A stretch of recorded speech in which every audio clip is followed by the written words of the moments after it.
On a trip to a country we'd previously lived in, we got an opportunity to catch up with some friends and visit some old familiar places. Had a wonderful time. And then you get talking to people and you realize that you hear some stories, great stories sometimes. Some people have embarked on some new initiatives, they're really excited about it. But then there are some who have some missed opportunities. Others are going to be at a crossroads, they're not sure exactly what to do. And then you will have, sadly, those who they're stuck. They're stuck in a time long gone. What do you do? How do you talk to somebody like that? How do you advise them? Or do you just listen? Well, it's really about choices. People are always facing choices, and politics is no different. We are making choices every day. Well, let's talk about that today.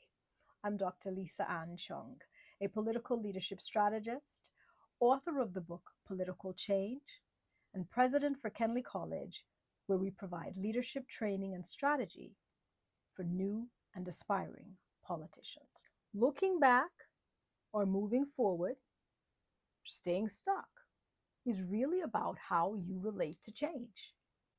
How many people do you know are going to stick with a candidate or stick with a party based purely on nostalgia and nothing about current performance?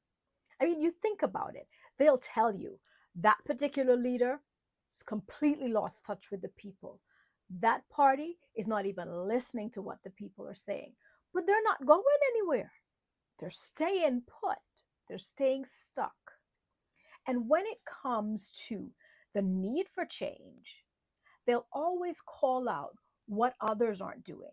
They'll always call out what needs to be done, what needs to be in place. But they won't necessarily step up to the plate.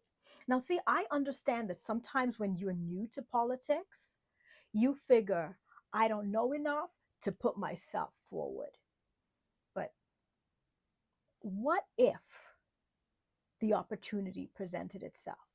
What can you bring from your past? What can you bring from the experiences that you've already had and leverage them to help you with what you need to do now? And how can you build a bridge between the past and the present? Meaning helping people to appreciate what the individual or the party might have done that was good before, but what we need to do to move forward. There's got to be a purpose for the change so that you know why we're moving forward or why we're choosing not to stay in the past. And that whole understanding of the why change is necessary or the purpose for the change is sometimes even more important or more significant than the change itself. But if failing to change means that your community, your nation is going to stay stuck in the past, then you need to really evaluate. Well, maybe there is something about this change that we need to look into. We don't want to just take it just for change, but we need to look into, are there benefits or are there disadvantages of it? So when you're thinking of change, I want you to probably look at a few questions.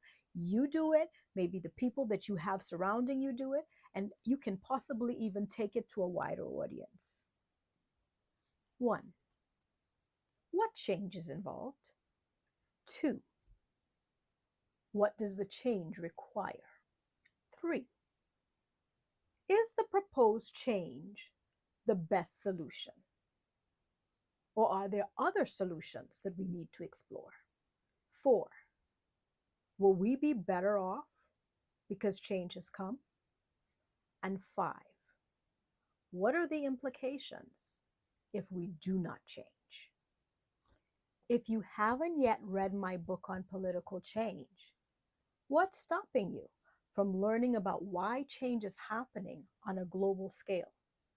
But more importantly, knowing how you can navigate it as a new and aspiring politician. Get your copy of Political Change today. I'll put a link to it in the description box for you. Well, that's it for us for today, and I look forward to seeing you next time. Bye for now.